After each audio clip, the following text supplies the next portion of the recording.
sejak 93 yang berdiri ya sejak 93 terus kita sama-sama berjuang di Senat Mahasiswa ini sudah diceritakan. Saya baru kemarin di Cirebon mengisi di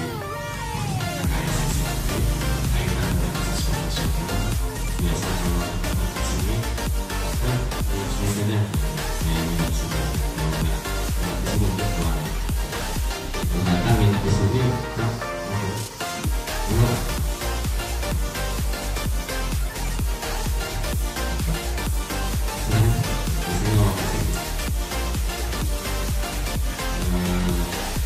ternyata di sini diuji mulutnya semalam tinggal sendiri ditanya ada apa-apa nanti lolos waktu lolos ya biasanya kalau nggak keluar ada apa-apa saya bilang iya saya tahu persis Pak Bu sekolah ini berdiri ya jadi dulu pertama kali ini sekolah ini sebelah sini kan ya ini kan sebelah sini ya ini gini yang pertama ya nah, waktu saya pertama kesini itu ini lagi meningkatkannya itu di sebelah sana lagi meningkatkannya di sebelah sana kalau pas kita kesini ternyata baru ini semua apalagi kalau renang cuman saya yang katanya belum dipakai karena COVID-19 ya Bapak dan Ibu guru-guru hebat di SMK sekarang Pak ini Bina Bangsa saya buatkan cover SMK Bina Bangsa bersama kita akan diskusi hari ini tentang asesmen nasional jadi covernya itu asesmen nasional AN kalau dulu UN sekarang AN tapi apakah sama UN dengan AN itu akan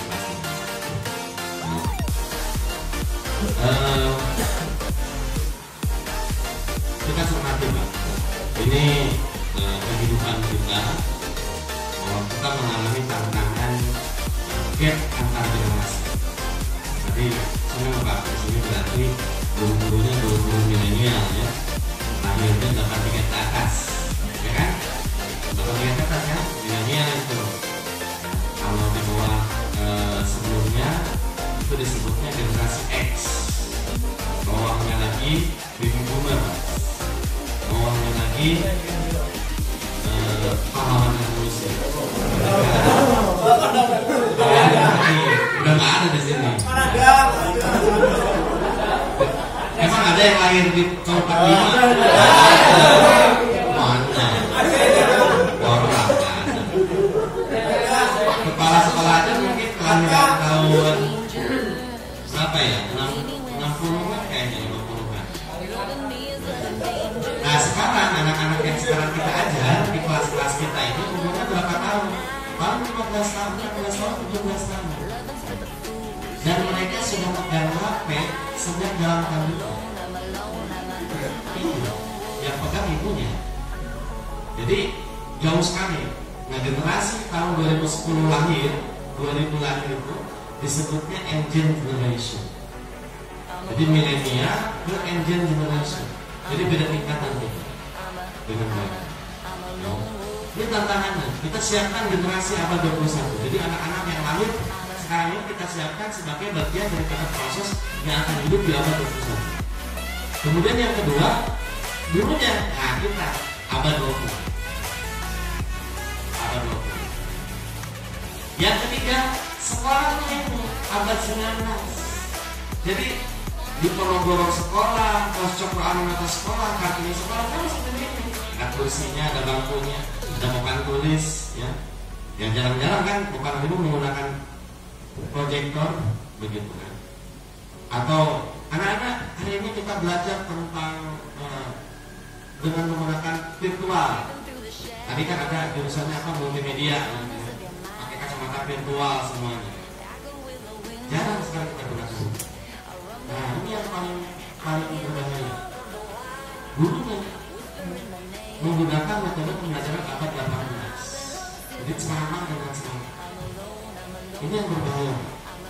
Dan di dalam kurikulum kita untuk masuk di abad 21 ini, Pak, anak-anak hari ini belajar menggambar pemandangan yang bebas, pemandangan indah, buang-buang gunung. Itu dari Sabang sampai Merauke sama jawabannya. Itu mindset. Atau termasuk yang ini nih, yang sering kita lakukan di rumah, bapak-bapak atau ibu-ibu, masak air, masak nasi. Dulu kan pakai panci, masukin berasnya, masukin airnya, ukur tinggi airnya pakai apa? Alat berubah jadi modern, pikiran tetap primitif. Itu Pak. Bahkan sebagian ibu-ibu mengajarkan pada anak-anaknya, ayo masak nasi. Ya Ma. Ingat ya, pandai berkomunikasi. Anak yang memiliki kemampuan kolaborasi, kerjasama. Karena pintar saja nih Pak. Anak pintar saja itu baru 17, bukan ke 17. Termasuk di dalamnya kemampuan beradaptasi, tidak TBC ya, tidak bisa komputer. Kalau generasi milenial ini, saya yakin, wah komputernya jago-jago di komputer. Percaya diri, ramah, sopan dan seterusnya. Ini yang dibutuhkan. Jadi walaupun surveinya sudah lama, tahun 2002 di Amerika, tapi ada orang baru yang survei juga, namanya Stanley. Nama lengkapnya Thomas D. Stanley PhD. Dia survei tahun 2017. Dia datangi orang-orang pintar dan kaya. Jadi dia temui orang-orang kaya. Bahkan 733-nya, dia 1 tahun itu, dia datangi 1 orang kaya. 733-nya orang super kaya. Super kaya. Apa yang dia tanya? Kenapa Anda bisa sukses? Kenapa Anda bisa sukses?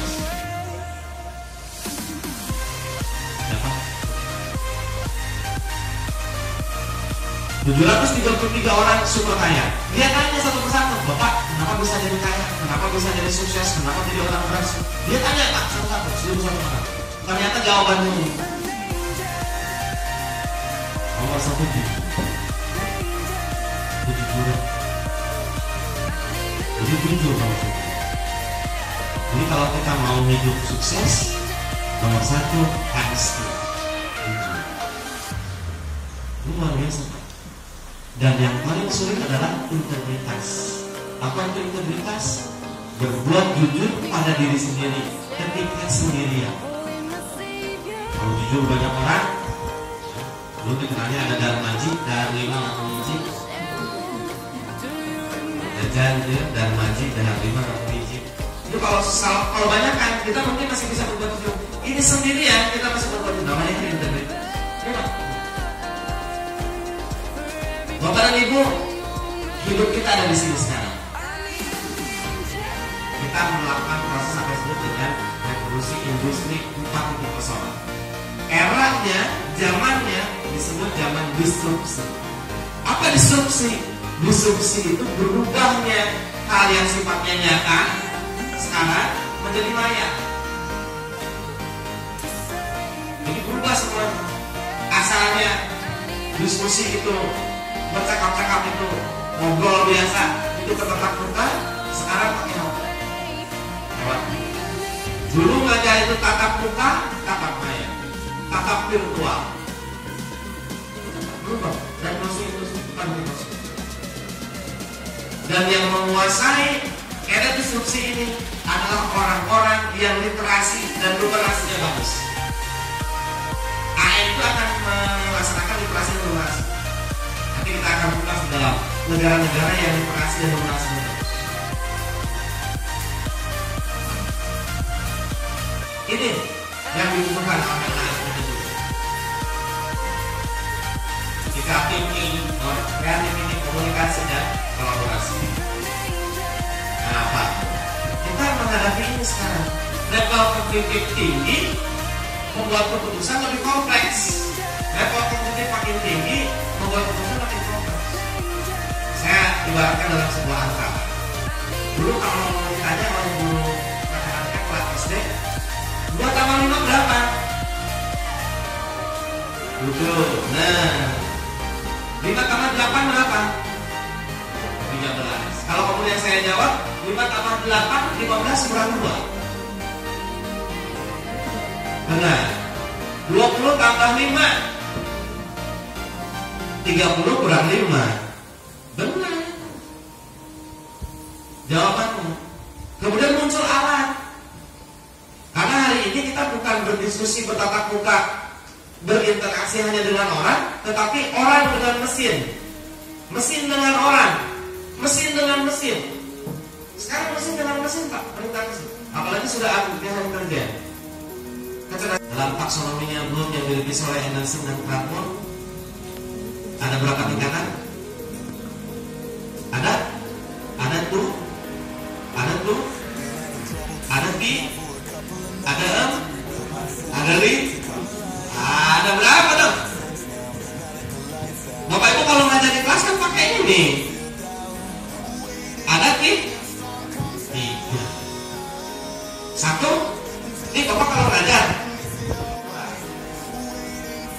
Apa yang disebut dengan utang? Apa yang disebut dengan modal? Angka sama dengan utang ditambah modal.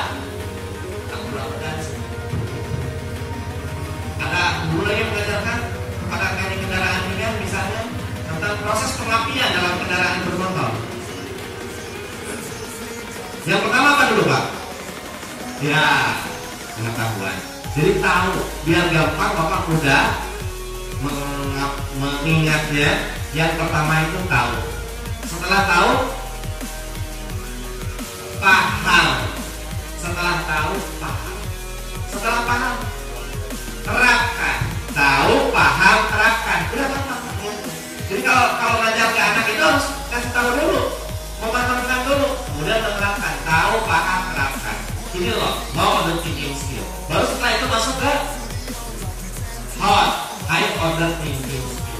Barulah ilmu dikembangkan lewat hot. Hot ada berapa hot? Ada 8. Ada berapa? Ada 5. Ada berapa? Ada 3. Hot juga ada 3. High order thinking skill juga ada 3. Setelah dia tahu, paham, menerapkan, maka yang berikutnya apa?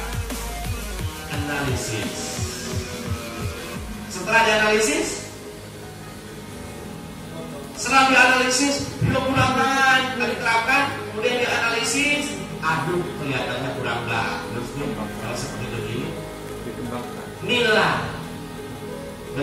Setelah menilai, udah deh, saya buat yang seperti begini lagi. Cipta. Jadi analisis, menilai, mencipta. Ini kemana ini? Katanya guru-guru baru. Kan baru pada keluar dari sekolahnya. Ya. Jadi yang pertama tadi apa? Slot. Tahu, paham, terapkan. Kemudian yang hotnya analisis, menilai, mencipta. Jangan lupa. Nanti ingat-ingat lagi. Saya lewat ini. Nah, sekarang ada hot. Hot itu tadi ada 3. Analisis, evaluasi, dan kreasi. Analisis, menilai, mencipta. Lalu ada muncul AKM. Sama tidak dengan AKM. Hot itu assessment kompetensi minimal. AKM dari mana ngambilnya? AKM ngambilnya dari sini, dari PISA. Apa itu PISA? Program International Student Assessment. Ambil dari sini. AKM ngambil dari mana lagi? Dari sini. TIMSS, Trade International Mathematics Science Studies. PISA ngambil, AKM ngambil dari mana lagi? Satu lagi dari sini. TIMSS, Program International Reading Literacy Science. Jadi kita nanti standarnya bukan standar nasional Indonesia, bukan SII, SNI, tetapi sudah SII, standar internasional. Ini. Jadi AKM itu soal-soal yang dibuat oleh kita, soal-soal yang berstandar internasional. Bapak Ibu akan melakukan sendiri nanti AKM di pelajaran baru, membuat soal-soal dalam bentuk soal AKM. Ya.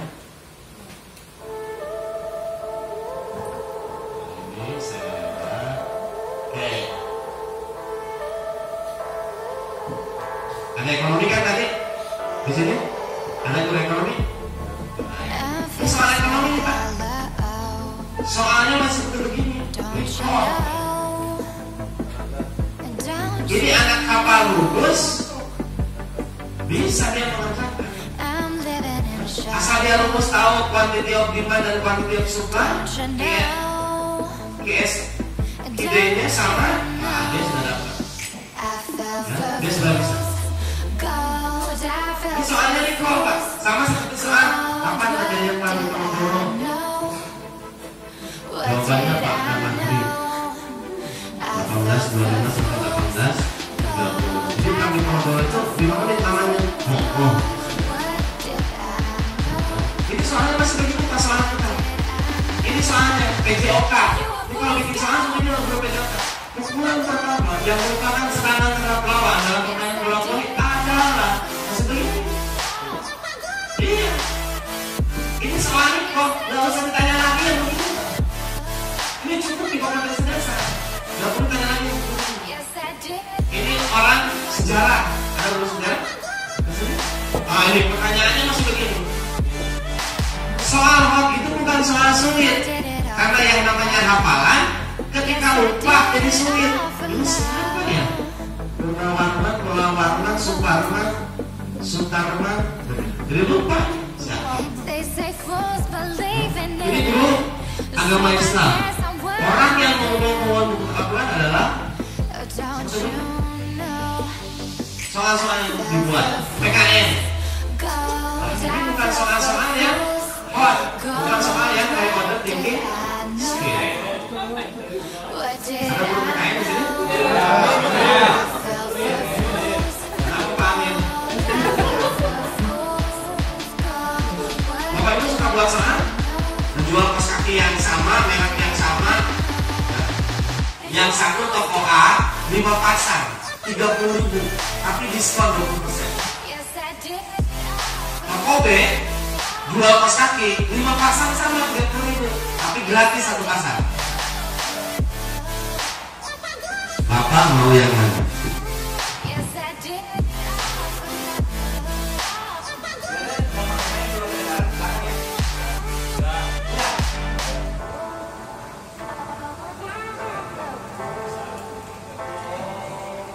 Nggak pernah belanja Pak.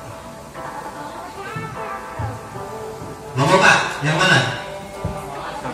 Wah, masa pada banyak 20% dari 300. Masa toko A 5 pasang 30.000, diskon 20%, 30.000 diskon 20%, berarti 30.000 potong 6.000. Murah. 6.000 berarti 30.000 kurangi 6.000, 24.000 dibagi 5, berapa harganya sepasang? 4.800. Yang kedua toko B 5 pasang 30.000, gratis 1 pasang, berarti 30.000 dibagi 5, berapa? 5.000. Maksud sama. Ini pertanyaan adalah soal ini untuk matematika kelas 4 SD. Kenyataannya apa kita? Anak kita hanya 10% yang bisa menjawab dengan benar. Karena soal yang diberikan oleh gurunya adalah. Makanya kalau bikin soal itu nggak perlu banyak-banyak. 5 soal akan berkualitas.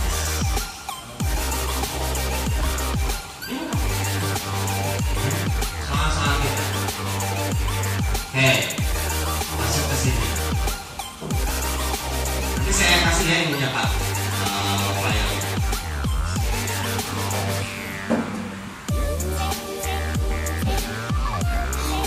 Masuk ke sini. Asesmen nasional. Asesmen nasional ada 3. Jadi AM itu ada 3. Yang pertama AKM. Untuk siapa? AKM untuk kelas 11 yang masuk. Ini. Yang kedua survei karakter. Untuk siapa? Siswa juga yang kelas 11. Muncul lagi pertanyaan. Yang ketiga survei lingkungan belajar. Untuk siapa? siswa kelas 11, guru, dan kepala sekolah. Guru wajib, Pak. Kalau siswa sudah ada, Pak, data dengan itu sudah keluar, cek di Dapodik. Sudah ada 45 orang anak yang akan mewakili SMK ini, nanti akan ikut UN. 45 orang, tambah 5 orang cadangan. Ini yang kita survei lingkungan belajar. Jadi kita akan menjawab juga pertanyaan-pertanyaan yang diberikan oleh Menteri Benar. Jadi AKM ada 3. Yang pertama AKM nasional. Ini AKM nasional. Untuk kelas 5 SD, kelas 8 SMP, kelas 11 SMA. Yang kedua AKM kelas SD sampai dengan SMA sampai dengan SMK. Berarti otomatis kelas berapa? 10, kelas 11 dan kelas 12 akan AKM kelas. Kapan AKM kelas? Nanti di tahun ajaran baru. Kepala Ibu akan melakukan proses asesmen kompetensi minimum kelas. Dan terakhir ini untuk siapa? Untuk teman-teman kita yang di paket A, paket B, paket C, pendidikan kesetaraan. Jadi paket C tidak lagi UN, tapi bentuknya AN.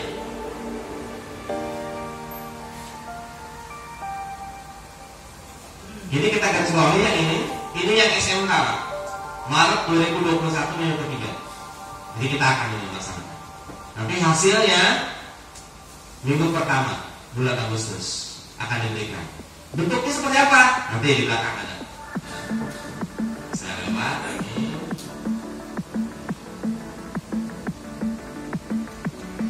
Siswa akan melaksanakan proses asesmen kompetensi minimum 120 menit setiap harinya. Ada 2 hari, 90 menit tes literasi, survei karakternya 30 menit. Hari kedua, numerasi 90 menit, lingkungan belajarnya 30 menit. Oh, berarti guru juga mengerjakannya 30 menit. Enggak, kalau guru diberikan keleluasaan. Ini guru. Nah, bentuknya angket, tidak diawasi dari waktunya 2 minggu. Tapi kemarin kita ada perubahan, waktunya menjadi 2 hari. Tidak 30 menit ya. Kalau ternyata komputernya kurang, karena berbasis komputer ya Pak, nanti itu misalnya komputernya di sini berapa komputer? Banyak yang pasti di sini ya? Wah, udah satu sesi aja. Sesinya ada, sesi 45 orang itu satu sesi. Kalau kurang komputernya baru sesi 1, sesi 2. Ini levelnya ada 4, ada 2. Ini yang literasi, ini yang numerasi. Level kognitif literasi, level kognitif numerasi. Kalau muncul pertanyaan, itu pelajaran bahasa Indonesia, itu pelajaran. Waktu tersisa 30 menit lagi. Apa yang sebaiknya Intan lakukan? A. Mengumpulkan kue kering yang telah dibuat karena merasa sisa waktu kurang. B. Bertanya kepada guru penyebab kue selalu hangus dan segera memperbaikinya. C. Tetap membuat kue sampai batas waktu meskipun hasilnya kurang sempurna. D. Merasa gagal menyelesaikan tugas kelompok dalam waktu yang disediakan. Kalau kita lihat jawabannya ini hampir sama. Jawaban, oh iya benar. CAG-nya begini ya. Jawabannya mana Pak? Nah, ya. Menunjukkan karakter. Ini, dia ingin membeli HP. Tadi hasil tabungannya. Tiba-tiba teman setamu dia, yaitu Anton, rumahnya kebakaran. Semua buku pelajarannya ikut terbakar. Sedangkan sebentar lagi ujian sekolah. Apa yang harus dilakukan? Bias kepada Anton. 1. Menyumbang uang tabungannya kepada Anton, bukan menunda membeli HP. Mengisikan uang tabungannya untuk Anton, membeli buku, meminjamkan semua buku pelajaran miliknya kepada Anton, meminjamkan buku pelajarannya kepada Anton untuk fotokopi, atau mengajak Anton untuk belajar bersama-sama. Ini atau ditembak tadi kasih nilai. Kita betul-betul harus melakukan proses penilaian. Karena apa? Kunci pendidikan bermutu. Satu lagi, kunci pendidikan bermutu adalah guru-gurunya yang bermutu. mutu pendidikan tidak akan mampu melebihi mutu gurunya. Jadi kalau mutu gurunya 5, mutu pendidikannya dari. Jadi mari kita tingkatkan mutu kita sebagai seorang. Sama Pak, Bu, saya juga pernah jadi honor di SMK, nah di SMA pernah honor. Jadi dengan belajar terus menerus, ya, tapi ternyata Allah memberikan takdir yang lain. Jadi Bapak dan Ibu terus berupaya untuk meningkatkan kemampuan diri sendiri. Kemudian Bapak dan Ibu terus berguru baru. Sebab guru yang sudah berhenti belajar sebaiknya berhenti belajar. Jadi kalau guru sudah berhenti belajar, udah nggak usah ngajar lagi. Ya, berhenti. Guru yang sudah berhenti belajar sebaiknya berhenti. Saya kira itu Pak, Bu, kaitan dengan ini. Kita adalah tim kerja di sini. Ya. Jadi tim kerja yang hebat, jangan seperti begini. Ini bangun kereta api dari sini dari sini dari sini, dan nyambung. Kita adalah tim kerja yang hebat. Ya. Terima kasih Bapak dan Ibu, sampai sini SMK bisa dan hebat. Siap kerja, santun, mandiri dan